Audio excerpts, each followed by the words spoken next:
Hi there and welcome to another video. I am Raluca. Today I wanted to show you how I did this eye look, which is, in my opinion, the most flattering, basic, beginner-friendly look that you can do. It suits any occasion. It can be suitable for daytime, for nighttime, depending how you adjust it. Honestly, when I was doing client makeup, at least 2 out of 3 looks were variations of this look. I would probably change the tone depending on the client's preferences, but it's very universal and very basic. Here's the look, and if you want to see how I did it, then just stick around.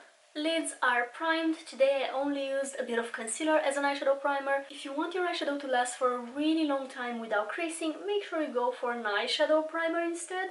I feel like that is a bit more efficient than a regular concealer, although concealer does the job if you don't have an eyeshadow primer. I am gonna blend the creases a bit because I did not set this concealer with powder. I only blended the leftover from my under eye on my eyelid without setting it. Today I'm gonna go for the Revolution Reloaded palette in the style or shade, whatever, Iconic Fever.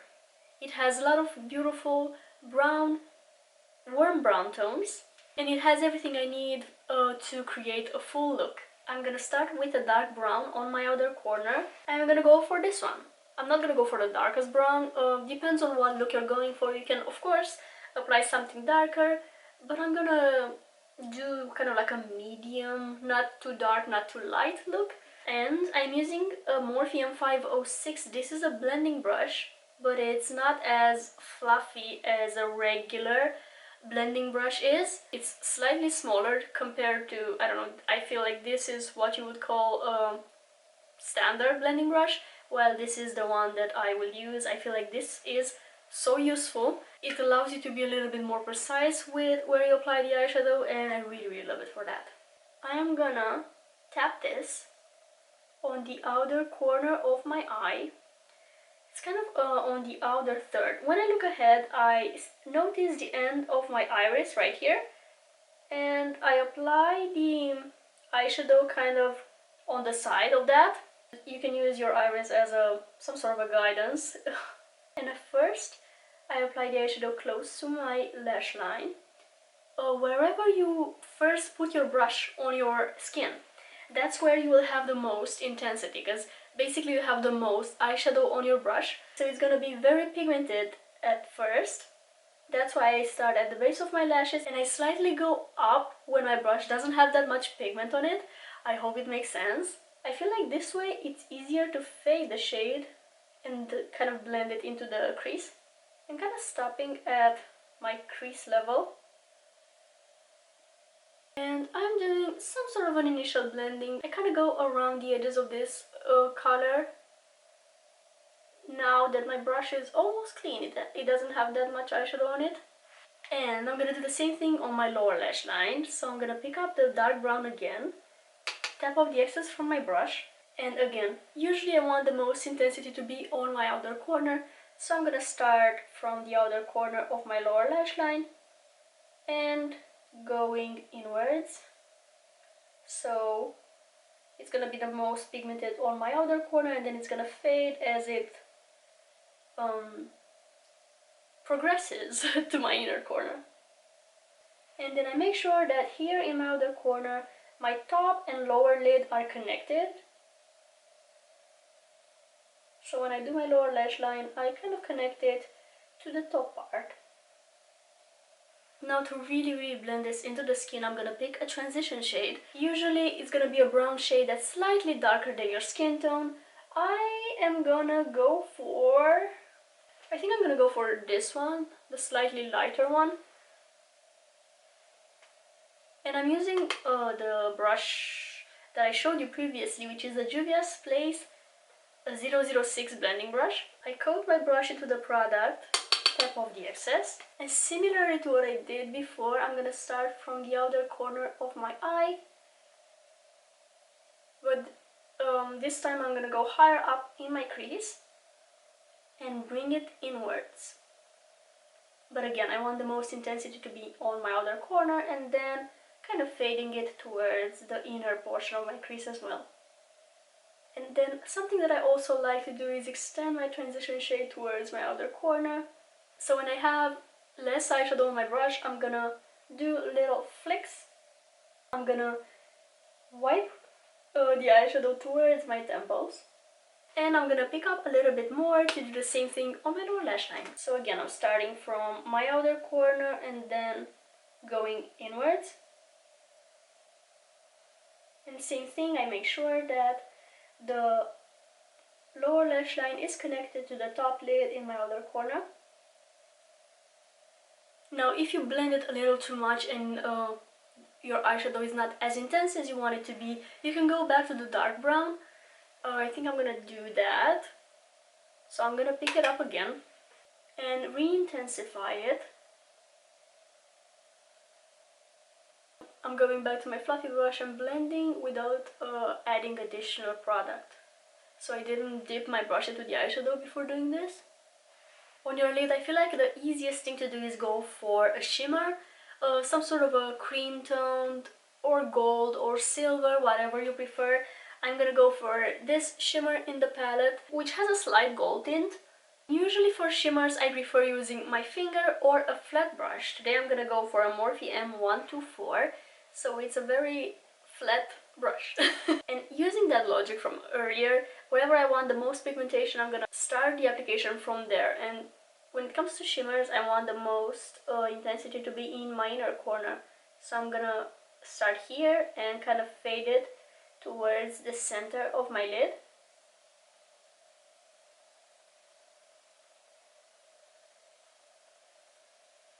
I actually try to make this a little bit more intense by using my finger. With the finger application, I feel like that's how you make the shimmers most vibrant. Now I want to do a wing liner, but since I wanted this look to be very beginner friendly, I'm gonna show you a very easy eyeliner technique. So I'm not gonna use liquid liner because I know that for some people that can be a little bit tricky if you're not used to it. So I'm gonna do my eyeliner with a black eye pencil. I'm gonna use this one from Maybelline, the Tattoo Eyeliner Gel Pencil, whatever, the black one. And I'm also gonna need an angled brush.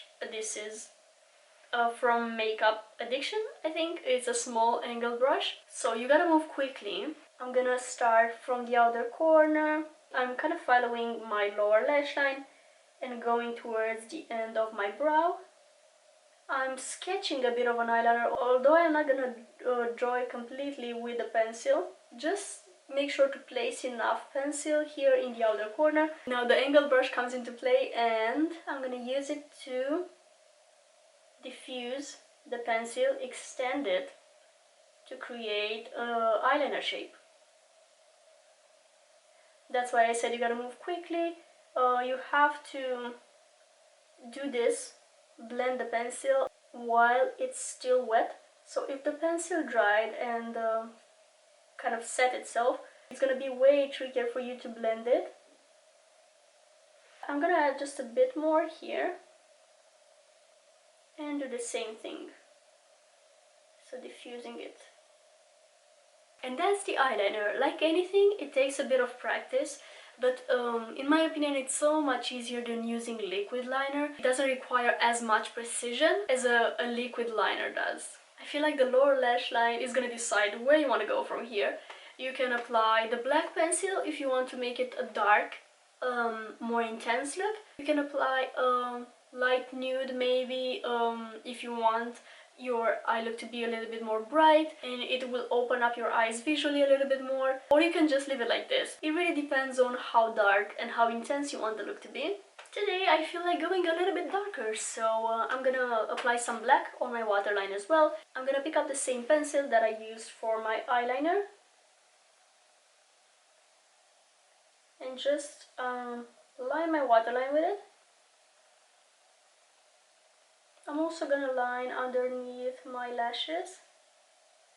And usually what I like to do is diffuse it a bit, so I'm gonna pick the same angle brush and just kind of go in between my lashes.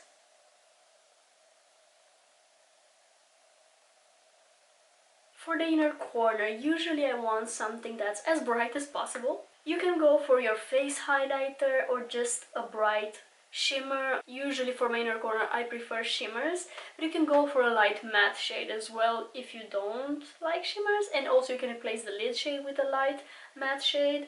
I'm gonna use my highlighter, which is the Becca Cpop, and I'm gonna use again a flat brush since again it's a shimmer. My brush is a precision shader brush from Makeup Addiction, and I'm gonna apply it right here. Again, there are things that you can do to make this a bit brighter. You can spray your brush with a setting spray. That's it. That's all I can think about. I don't know why I said it like I was gonna say something else. That's the end of my sentence. And now it's basically done. You can apply false lashes if you want. Today I'm just gonna go for mascara again, so it feels like the look is more accessible to everyone. I feel like false lashes are quite tricky for a beginner. They are quite tricky for me as well, when I've been applying makeup for years. But anyway, I'm gonna curl my lashes with a lash curler to get the most out of them. And I'm gonna go for this newer launch, the Panorama mascara from L'Oreal. I've been loving this one recently actually. I'm starting from the base of my lashes, doing left and right motions to coat the lashes into the product. And then I'm gonna use the leftover from my brush on the lower lashes. So this is the look. I finished off by applying a nude lip pencil and a lip gloss. Here it is. I hope you found this video useful. I tried to make it as beginner friendly as possible. I hope it made sense, and I hope you learned something today. I'm gonna head out. I wish you an extraordinary day, and I will see you next time. Bye!